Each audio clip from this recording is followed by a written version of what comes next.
everybody, welcome back to Elvis Junction Reviews. Today we're looking at another product from Intermountain. We're looking at an Intermountain Canadian National ET44AC, and this is 100th anniversary paint scheme. It's locomotive number 3242, and as you can see, it's a Loc Pilot from ESU, so it's non-sound decoder equipped. It's an Intermountain, and you can see it's under license by GE, which is really cool. Here it is, and it's a lovely Intermountain box. Now, I should mention, there is a Midwest model logo there, or price tag there. I did not buy this from them. I bought this from a buddy of mine who had already previously weathered it. He was giving it away, and so I snatched it up from him before he could sell it from anybody else. So it is going to be the quote-unquote first locomotive I've ever reviewed that is weathered. So we're going to attempt to slide it out here. Now, for those that don't know, I should mention there is an operator's guide here. So this gives you like DCC operations as well as a list of different horns and bells and startup sequences and all that. Oh, there's more than that. And there's a lot of functions and such right here. So we'll be using this when we do our demo. And it also includes a bit of a exploded diagram of the shell of the locomotive here. And you can see that's the, is that? No, that is not. It's blank on the side.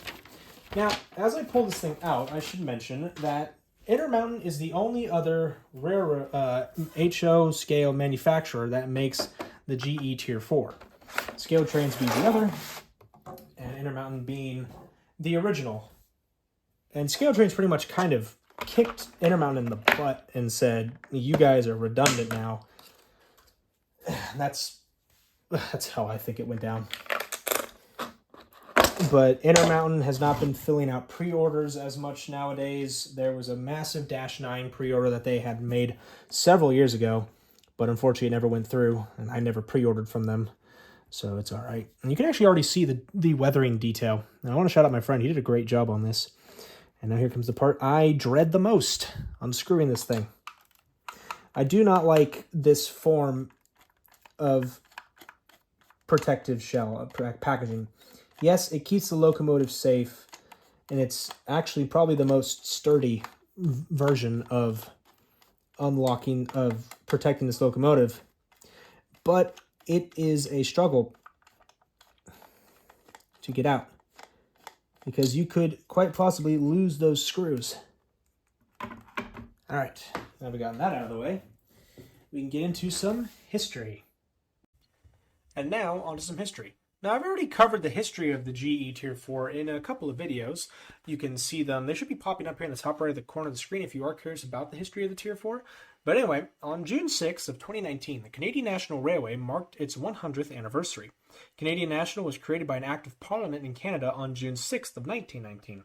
To celebrate, the CN would paint many of their locomotives into a 100-year paint scheme. That would include a big red square, the number 100, and the word CN underneath that 100.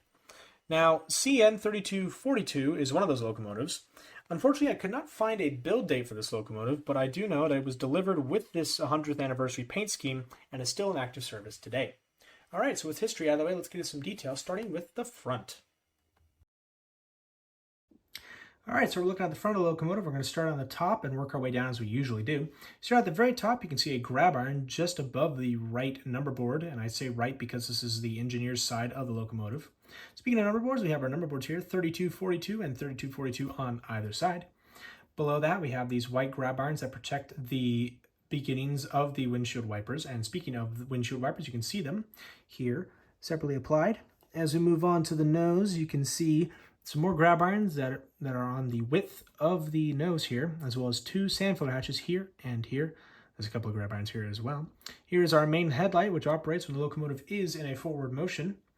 We have a safety plaque here that I unfortunately cannot read. It is even blurry in the camera, so I cannot read that. Moving on though, you can see its safety plaque is on the door, and there's another little safety plaque right here. We have grab irons that lead from the top of the nose down to the walkway here. Here's the lovely CN Wet Noodle logo, as it has come to be known by rail fans. We have two grab irons right here and right here. You can see the white handrails that lead from the top of the steps down to the bottom to the ground here. There's our walkway light, our walkway. Here are the ditch lights that operate when the locomotive is in a forward motion, and you can see this light right here that is a staple on modern CN locomotives. That is the red DPU light. There's also one on the rear of the locomotive because there are rear ditch lights. Moving down, you can see the anti-climber here with the yellow sill stripe. We have an MU hose right here as well as an MU socket. Our coupler cut bar with its white handles on either side. Our knuckle here, which is quite metallic. We have two white hand grab irons here on the top of the plow, 3 MU cables on either side of the knuckle, and snow plow here, and there is our air brake hose. All right, so let's get into some rear detail. Looking at the rear of the locomotive, you can see a bit of the grit and grime that's been applied to this locomotive. It basically looks like it went through a tunnel and got a little dirty. So, starting at the top here, we have a CN logo, which I do realize is slightly off center, so I have to take a point off for that. I know, it doesn't look like it, but believe me, it is off center. We have our numbers here, 3242 and 3242 on either side. Here is our rear headlight, which operates when the locomotive is reversing. Our rear SAM filler hatch, 2 vertical grab irons here and here. There is our walkway light right here. Our rear ditch lights here, and the DPU light, each of all 3 work when the locomotive is in the proper direction. Our walkway step right here. Our white colored handrails, as well as a red safety chain to keep you from falling between the locomotives. Our white painted coupler cut bar handles here and here. A MU socket, an MU hose. We have 2 white grab irons here and here. 3 MU hoses on either side of the knuckle here and here. 2 spare knuckles, one here for the front and one here for the end. There is our knuckle, our air brake hose, and a rear plow. All right, so let's look at some side detail. Looking at the conductor side of the locomotive first, starting at the very front, you can see the steps that lead up to the forward walkway. A big white F to indicate this is the front of the locomotive. And you can see these little safety plaques that go along the length of the yellow sill stripe. Here is the Canadian National Aboriginal Affairs sticker that has been put on the nose of many of their GEs. There's a couple more safety plaques right here. Our number 3242 and the Canadian National locomotive classification EF644, and I want to say it's ZC right there at the end. There's a little vent just below it. And you can see, unfortunately, some of the dirt and grime got onto the windows, but that's okay. Even the windows get dirty. And you can see just all of the amazing grit and grime that has been applied to this locomotive. To me, it kind of looks like it went through a bit of a mud bath. We have a jack pad right here, and here's the really phenomenal truck detail. I think the roller bearings do, yes they do. They do roll, which is very cool indeed. Here is the E-bell right here. And as we move the locomotive along, you can see the dynamic brake vents here. Sometimes they glow purple, which is very interesting indeed. There's a couple of grab irons right here, and there's a white one just right here. You can just see it, but we'll be able to see it better when it's on the roof. Here's another grab iron right here. Here is the large fuel tank, and you can see it kind of dissipates the dirt and the grime as we get further along the locomotive. I'll actually pick it up and move it. You can see the horn right here on top. There is the 100th anniversary paint scheme, the 100 and the CN and that big red block.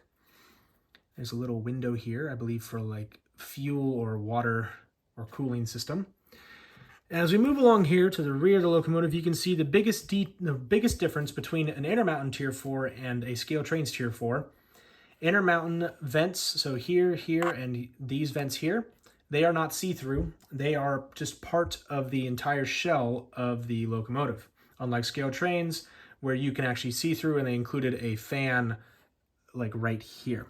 And you can see that my friend here has lovely made this part nice and dirty, just to indicate that this has been a very busy looking locomotive.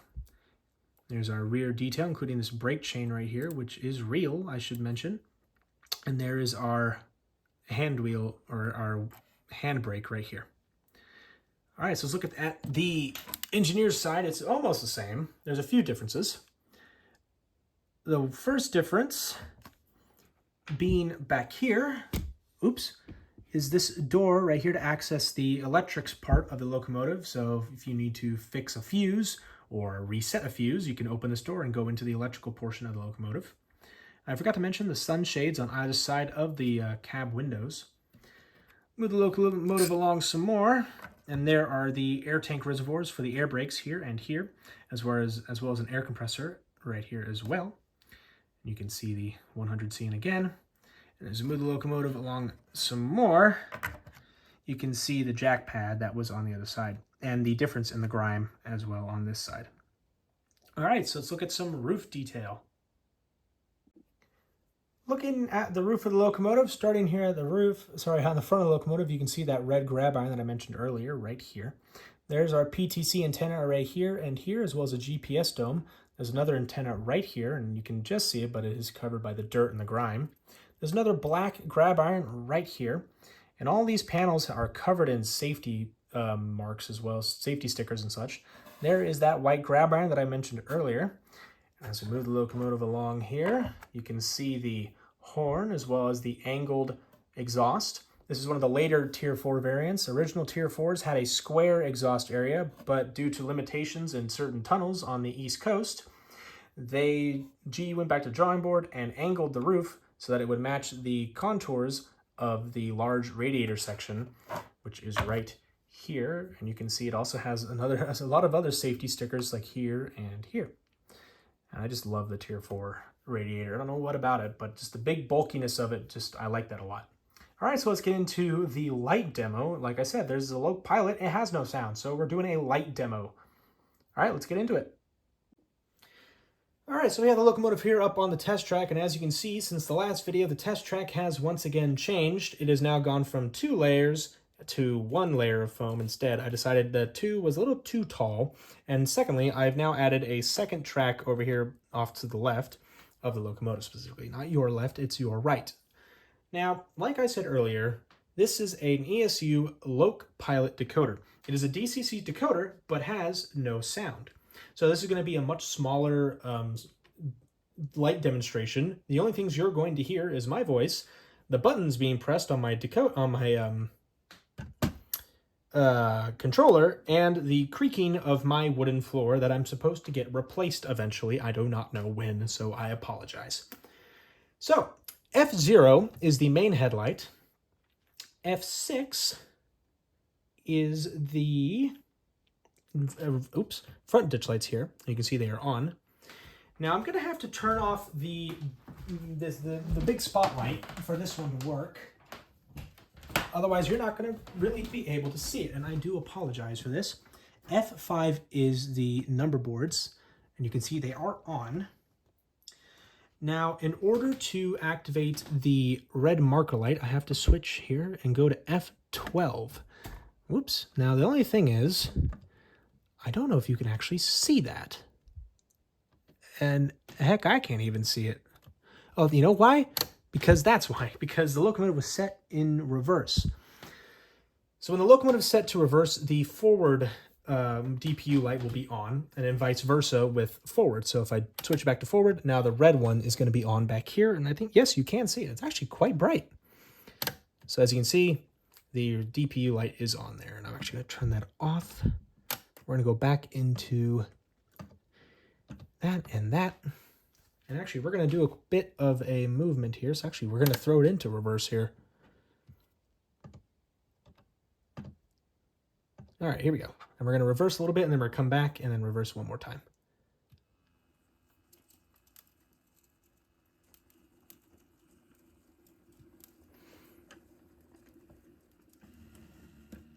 Oops. I've hit the wall. My mistake. This, just because, and it's also a Loc Pilot, it's ESU, so it has a bit of momentum that it needs to work up first. And like as you saw, it did a bit of wheel slip because it hit the wall, and that was not my intention.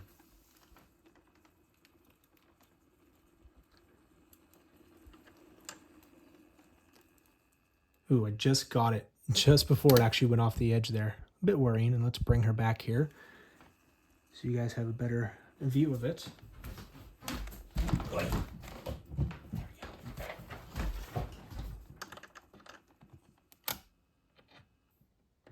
All right, so let's go ahead and first turn off that DPU light. Switch it back into forward. Turn off the number boards, the ditch lights, the main headlight. I'm going to turn off the power. And now let's get into my final thoughts. So overall, I think this is a very good looking locomotive. It looks great, and also the lights work great. And I have to give my friend a big shout out. He did a great job with weathering this locomotive. It looks like this locomotive has been through the ringer. I mean, it's dirty, it's grimy, just looks great.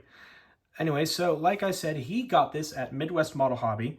I will put a link to their website down in the description. I highly recommend you guys check them out. They have a lot of Intermountain products that you might not be able to find in certain other stores. I know I've been able to find some of Intermountain's products on Midwest Model as opposed to like Lombard Hobbies or Yankee Dabbler or Hiawatha Hobby. So I highly recommend you check them out. But thank you very much for watching. If you enjoyed this video, please hit that like button and also subscribe if you have not, and hit that notification bell to see what I have to upload next. But thank you very much for joining me, and I will see you guys in the next video. Bye for now.